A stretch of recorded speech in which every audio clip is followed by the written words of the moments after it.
Eu sou a Renata Balbino Munhoz e recebo hoje para uma conversa o professor Roberto de Palma Barraco. Nós vamos bater um papo aqui sobre o direito entre a moda e o esporte. Roberto, é um prazer, seja bem-vindo. E eu sei que você tem uma paixão pelo esporte, ou melhor, pelo Sports Law, e eu falo pela moda e pelo conhecido Fashion Law. Mas nós dois somos advogados e professores, inclusive professores do curso de pós-graduação aqui no Mackenzie de Fashion Law. Então eu queria começar te perguntando se você acha que é possível a gente trabalhar com aquilo que a gente ama. É um prazer estar aqui com você hoje para a gente conversar sobre um dos temas mais legais de encontro entre nossas paixões, que é moda e o esporte, junto com o direito. E nisso de paixão, realmente, acho que um dos grandes desafios que a gente tem é pensar em como a gente consegue aliar o nosso hobby, a nossa paixão, que no meu caso é o esporte, que eu gosto de assistir, junto com o trabalho. E para conseguir juntar tudo isso, acho que o primeiro passo é ter dedicação e entender a indústria, e no nosso caso, entender o direito dessa indústria, mais do que qualquer coisa, porque no final o nosso dia a dia como advogado vai ser o mesmo, seja a gente trabalhando com moda, com esporte ou lá fora com contencioso. Muito legal, porque acho que a maioria tem a dúvida se pode transformar um hobby numa carreira, né? Então a gente tem que trabalhar aí com algumas outras questões adicionais para saber se é possível, né? Como de repente as habilidades, a experiência e talvez se o mercado acolhe isso. E eu acho que com Fashion Law o mercado tem recebido muito bem. E essa junção com o Sports Law, né, também. Eu queria, então, te perguntar se você acha que essa relação, esse fato de ser multidisciplinar, interdisciplinar, direito e moda, direito e esporte, assim como foi direito e saúde, o porquê que essa relação, ela aparece no Brasil só nos últimos anos? Por que que isso é recente no Brasil, essa relação? É sempre uma questão de tomada de consciência. A gente sempre precisa de algumas pessoas que consigam liderar essa mudança de mentalidade, que nem você fez isso super bem aqui no Mackenzie, trazendo a moda para junto do direito. Quando a gente olha para como você estuda o direito, as possibilidades que a gente tem para estudar o direito, hoje em dia, principalmente, deixa de ter um pouco de sentido a gente dividir naquelas caixinhas que a gente dividia para a gente mesmo. Direito e processo, direito civil, direito tributário. Por quê? Porque a gente acaba se desconectando desse mundo que a gente tem, ainda mais aqui numa universidade com tantos lugares, tantas faculdades e tantos interesses diferentes que a gente pode agregar ao direito. Então acaba aparecendo essa indústria da moda. Exato. E o direito. Até o programa do curso que a gente tem é montado assim, né? Nós temos, então, diversas disciplinas que abarcam do marketing, né, do design, o direito, o esporte e assim por diante. Bom, mas é inevitável, falando desse assunto, Roberto, não falarmos do que tem acontecido essa semana, que é, né, digamos, a moda na esquina aí, vendendo o álbum da Copa. Então, eu queria que você me falasse um pouco da relação da moda com o futebol. Nós sabemos dessa parceria que houve CBF e Nike e o que essa nova camisa vem representar. E para o direito, também toca o direito em alguns pontos, como a sustentabilidade, né? E eu queria, então, que você contasse um pouquinho para a gente, até porque a indústria da moda, a gente não pode esquecer que ela é a segunda mais poluente depois do petróleo e que ela coloca resíduos têxteis por ano, chega a 4 milhões de toneladas no Brasil de resíduos têxteis. Então, independente do gosto, eu queria que você contasse um pouquinho pra gente como foi essa parceria, o que você achou disso? Gente, falar da nossa nova camiseta da seleção é algo que hoje em dia talvez até cause um pouquinho, até porque a gente já vê uma opinião talvez um pouco polarizada de como a gente vê essa camiseta. A história da CBF com a Nike é bastante longa, bastante complexa, uma parceria de uma montagem de uma imagem conjunta que vem de longos anos, e foi uma das poucas vezes que a gente viu exatamente uma grande diferença em como foi feita a camiseta da seleção brasileira para um grande evento, que é a Copa do Mundo de agora, tentando trazer um pouco dessa brasilidade que você vai conseguir trazer de uma forma ainda mais clara e mais sutil do que eu jamais vou conseguir olhando pelo ponto de vista da moda. Do ponto de vista do esporte, super simples. É uma parceria que a gente tem entre Nike e CBF de fornecimento de material esportivo com a criação de uma camiseta que tenha a identificação não só da seleção, mas se espera também do torcedor. Então você acha que trazer a cultura brasileira, trazer a ideia de coragem, trazer, né, de luta de um povo, é importante para essa relação moda e esporte. A gente viveu na pandemia aí talvez uma valorização daquilo que é local na moda, até porque a indústria da moda, a indústria brasileira, ela é uma indústria têxtil completa, de cadeia completa, autossuficiente, a maior do Ocidente. E muitos não se dão conta disso. Então, talvez o que falte valorizar nessa cadeia seja a gente colocar uma pitada de cultura brasileira, de valorizar o que é nosso, do Made in Brasil.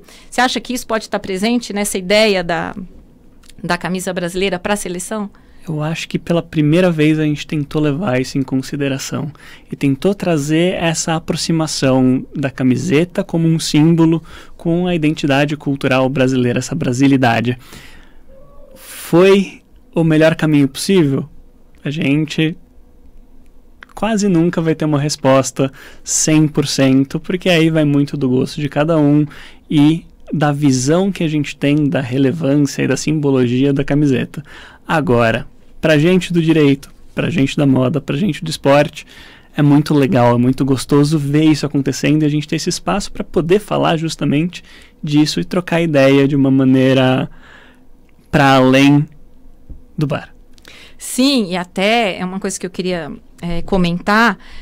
Nós temos uma agenda aí no direito que se preocupa muito com a sustentabilidade. E falando em fashion law, em direito da moda, é inevitável falarmos da sustentabilidade. E essa é uma camisa que é 100%, né, com material 100% reciclável.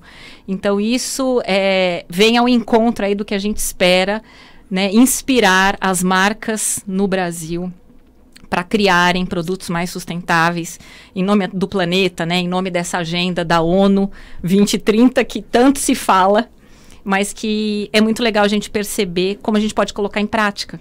Exato. Essas ações. A ideia do mercado ESG na moda e no esporte é talvez a próxima grande barreira que a gente tem que ter atenção a se desdobrar, que nem você tem feito super bem aqui na casa. Muito legal, Roberto. E eu queria saber agora um pouco se é possível a gente falar no esporte, né, em relação com a moda, no mercado de luxo. Por quê? A gente brinca, né, com os alunos que no direito a gente estuda a pirâmide da hierarquia das normas, a pirâmide de Kelsen, e temos, né, o que está acima dessa pirâmide, no topo, a Constituição Federal e depois as outras normas que vêm abaixo. Na moda, a gente também tem uma pirâmide da moda, né, relacionada ao mercado, que a gente tem lá na sua base o fast fashion e no seu pico o mercado de luxo. E eu queria saber de você se nessa relação entre direito, moda e esporte, se a gente pode, então, mencionar o mercado de luxo. Ele está presente no esporte? Tá, e cada vez mais presente, isso que eu acho muito legal. Até lembrando alguns dias que a gente estava conversando, tem vários exemplos que a gente consegue trazer. Eu vou deixar na sua mão alguns deles, mas só vou lembrar um. Por exemplo, quando a gente pensa exatamente nessa relação de moda e esporte, a gente vê nossa camiseta da seleção, o equipamento de jogo em campo. Mas fora de campo você tem toda uma possibilidade, uma oportunidade de fazer ativações com outros tipos de patrocinadores.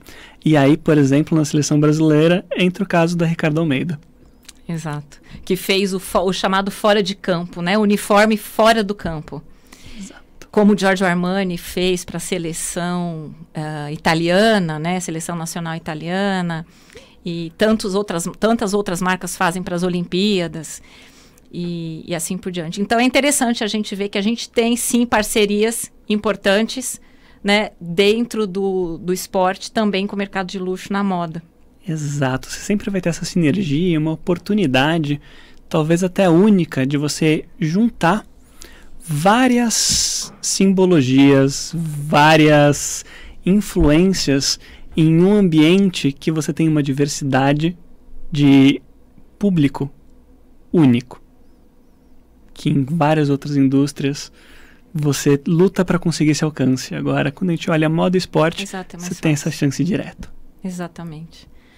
Roberto, eu sei que você tem uma atuação e eu gostaria também que você contasse um pouco, né, qual é a sua atuação. A gente se apresentou brevemente, então você está lá no nosso curso de Fashion Law de pós-graduação, falando não só de Sports Law, mas também de contratos, de collabs, de arbitragem. Então eu queria que você aproveitasse esse momento também para falar um pouquinho da sua atuação.